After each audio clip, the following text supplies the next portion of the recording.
ইসলামী আন্দোলন বাংলাদেশ ইসলাম দেশ মানবতার কল্যাণে কাজ করে। তার অংশ বিশেষ শ্রমিকদের অধিকার নিয়েও তারা কাজ করে। ইসলামী আন্দোলন বাংলাদেশ দীর্ঘদিন পর্যন্ত শ্রমজীবী মানুষের অধিকারকে বাস্তবায়নের জন্য অনেক প্রোগ্রাম দিয়েছে, কর্মসূচি দিয়েছে।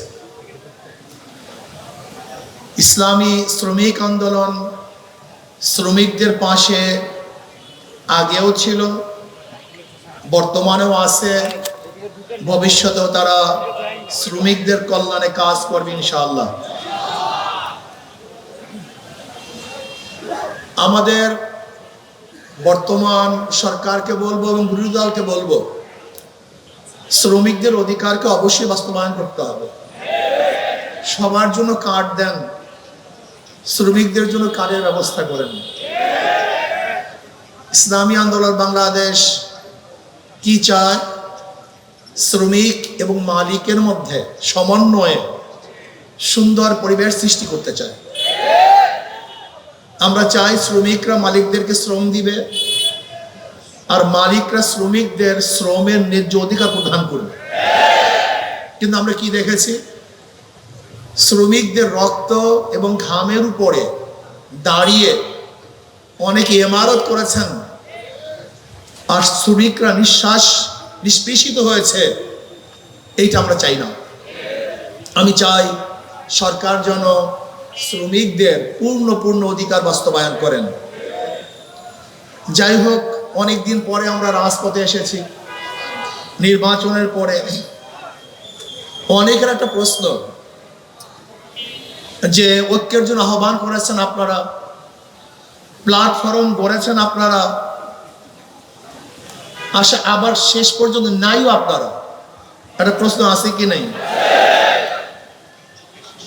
ইসলামী আন্দোলনের সম্মানিত আমির ইসলামের পক্ষে একটা বাক্সের জন্য আহ্বান করেছিল। স্টিয়ারিং এ পীর সাহেব চরমনাই ছিলেন। আমাদের শ্রদ্ধাভাজন আমির সেই জোটের স্টিয়ারিং এ ছিলেন। জোট চলতেছিল মদিনার দিকে। যখনই স্টিয়ারিং ছিনতাই করে আমেরিকার দিকে চলে গেছে, ইসলামী আন্দোলন সেখান থেকে সরে গেছে। তার মানে ইসলামী আন্দোলন বাংলাদেশ জোটে ছিল ইসলামের জন্য, বের হয়েছে ইসলামের জন্য। ইসলামী আন্দোলন বাংলাদেশ জনগণের সাথে ধোঁকাবাজি করতে পারে না, প্রতারণা করতে পারে না। ইসলামী আন্দোলন বাংলাদেশ গুপ্ত রাজনীতি করে না। ইসলামী আন্দোলন বাংলাদেশ যা মুখে বলে বাস্তবে তাই করে। আমরা সরওয়ার্দী উদ্যানে বক্তৃতা করেছিলাম, যদি মুনাফিকি না করেন তাহলে আগামীতে ইসলাম ক্ষমতায় যাবে। কিন্তু কাদের জন্য, কিসের জন্য আজকে ইসলাম ক্ষমতায় যায় নাই? হয়তোবা ভেবেছেন যে আমরা গুপ্তভাবে এড়িয়ে যাব, পালিয়ে যাব। না, বর্তমানে গুপ্ত থাকার কোনো সে নাই, সম্ভাবনা নেই। সব স্পষ্ট হয়ে যাবে। ইসলামী আন্দোলন বাংলাদেশ ইসলামের জন্য রাজনীতি করে, ক্ষমতার জন্য নয়। ইসলামী আন্দোলন বাংলাদেশ ইসলামের জন্য ক্ষমতা ত্যাগ করতে পারে, কিন্তু ক্ষমতার জন্য ইসলাম ত্যাগ করতে পারে না। ইসলামী আন্দোলন বাংলাদেশ ইসলামের জন্য ক্ষমতা ত্যাগ করতে পারে, কিন্তু ক্ষমতার জন্য ইসলাম ত্যাগ করতে পারে না। আজকে আমরা পার্লামেন্ট কি দেখতেছি? আবারও কে রাজাকার, কে রাজাকার না, এটা প্রমাণ করার জন্য সময় ব্যয় করা হচ্ছে। আবার কেউ রাজাকার না, মুক্তিযোদ্ধা হিসাবে, শিশু মুক্তিযোদ্ধা হিসাবে নিজেকে প্রমাণ করার চেষ্টা করছে। এগুলি হাস্যকর, এগুলি ঠিক নয়। আবার কেউ মুক্তিযোদ্ধার পরিবার হিসাবে নিজেকে পেশ করছেন। সত্য বললেই হয়, আপনার পরিবারের মধ্যে কে কে মুক্তিযোদ্ধা ছিল? তাহলে জাতি স্পষ্ট মেসেজ পাবে যে অমুক অমুক মুক্তিযোদ্ধা ছিল।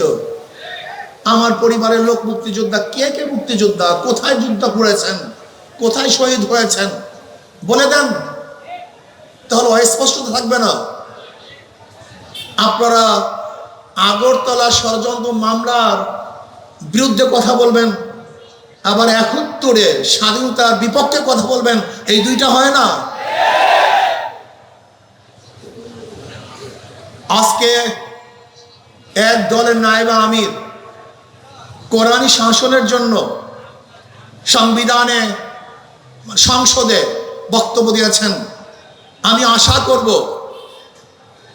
শরিয়ার পক্ষে বা কোরআন ও সুন্নাহর পক্ষে যেন ওই দলের আমির বিল স্থাপন করেন, সংসদে কথা বলেন, আলোচনা করেন, এবং কোরআন ও সুন্নাহর আইন পাশ না করলে তারা যেন সংসদ ত্যাগ করেন, ওয়াকআউট করেন। এইটা আমরা দেখতে চাই।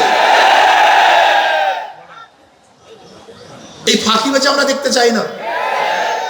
নায়েবে আমির থেকে কথা তুলবেন, আবার নিজেরা বলবেন প্রচলিত আইন আমরা দেশ চালাবো। আমরা দেখেছি বর্তমান সরকারি দলের কোন এক মন্ত্রী তিনি বক্তব্য দিয়েছেন, আপনি স্পষ্ট করেন যে প্রচলিত সংবিধানে দেশ চালাবেন, প্রচলিত সংবিধান চান না শরিয়া আইন চান, আপনি স্পষ্ট করুন। আমরা আজকে জনসভার থেকে বিরোধী দলকে স্পষ্ট বক্তব্য দেওয়ার জন্য অনুরোধ করছি, আপনারা কি চান? আপনাদের দলের কেউ বক্তব্য দিবে যে আমরা কোরআনী শাসন চাই, কোরআনী আইন চাই, আবার ওই দলের কেউ বক্তব্য দেবে যে আমরা গণতন্ত্র প্রতিষ্ঠা করার জন্য আন্দোলন করেছি, সংগ্রাম করেছি। কি আজীব ব্যাপার! গণতন্ত্র প্রতিষ্ঠা করার জন্য সংগ্রাম, আন্দোলন আর কোরআনী শাসন তো এক না। আমরা কি করতে চান স্পষ্ট বলুন, সবার বক্তব্য যেন এক হয়। আপনারা এখানে লুকোচুরি করবেন, এটা হতে পারে না। আজকে আমরা দেখেছি অনেক বক্তব্য, কেউ কেউ বলেছেন যে ছাত্রলীগের মধ্যে যে হেলমেট বাহিনী ছিল তারা কারা। এই প্রশ্ন আসছে। যদি কোনো একদিন কেউ বলে যে হেলমেট পরিহিত লোকগুলি অমুকে ছিল, আপনারা কি জবাব দিবেন? সব ভালো ভালো না, বেশি ভালো ভালো না, বেশি রাজনীতি ভালো না। ইদানিং আমরা দেখেছি আপনাদের অতি রাজনীতিতে বিভিন্ন চোরা বালিতে আপনারা আটকিয়ে যাচ্ছেন, এর থেকে বের হতে পারবেন না। আগে বক্তব্য স্পষ্ট করুন। ইসলামী আন্দোলন বাংলাদেশের বক্তব্য স্পষ্ট। ইসলামী আন্দোলন বাংলাদেশ কি চায়? কি চায়? ইসলাম হুকুমত চায়। বাস ক্লিয়ার, কার কথা কোনো বক্তব্য নাই। আজকে হোক কালকে হোক ইসলামী আন্দোলন বাংলাদেশ বাংলাদেশে ইসলাম হুকুমত চায়। এর জন্য তারা কাজ করবে। বলতে পারে বিগত নির্বাচন আসলে জনগণের নির্বাচন হয় না, কোয়ালিশন নির্বাচন হয়েছে, চুক্তিবদ্ধ নির্বাচন হয়েছে। দেখেন আশ্চর্য বিষয়, বিরোধী দল সংসদ দাঁড়িয়ে বলে আমরা বিরোধী দল না, আবার সরকারি দল তারা বলে না আপনারা বিরোধী দল, আপনারা বিরোধী দল না, এই বক্তব্য আপনাদের ঠিক না। আজীব ব্যাপার, মানে কি যে করবে দিশাই পায় না, না সরকারি দল না বিরোধী দল। কারণ চুক্তিবদ্ধ তো, কারণ সরকারি দলের সাথে বিরোধী দলের সাথে চুক্তি হয়েছে, আপনাদের এত সিট, আপনাদের এত সিট। গত নির্বাচন ভাগাভাগি নির্বাচন হয়েছে, জনগণের ভোটে নির্বাচন হয় নাই। বলতে পারেন কিভাবে? এই বক্তব্য তো বিরোধী দলের প্রধান তিনিও বলেছেন, আবার অন্য অন্য হাজারো বক্তারা এবং জ্ঞানীরা বিগত অন্তর্বর্তী সরকারের দায়িত্বশীলরা বলেছে যে গত নির্বাচনটা কিভাবে হয়েছিল এটা তারা স্পষ্ট করেছেন। কিন্তু ইসলামী আন্দোলনের রেজাল্ট কি হয়েছে এটা দেখার বিষয় না, বরং আমি বলবো ইসলামী আন্দোলন বাংলাদেশকে ষড়যন্ত্র করে হারানো হয়েছে ইসলামের পক্ষে থাকার কারণে।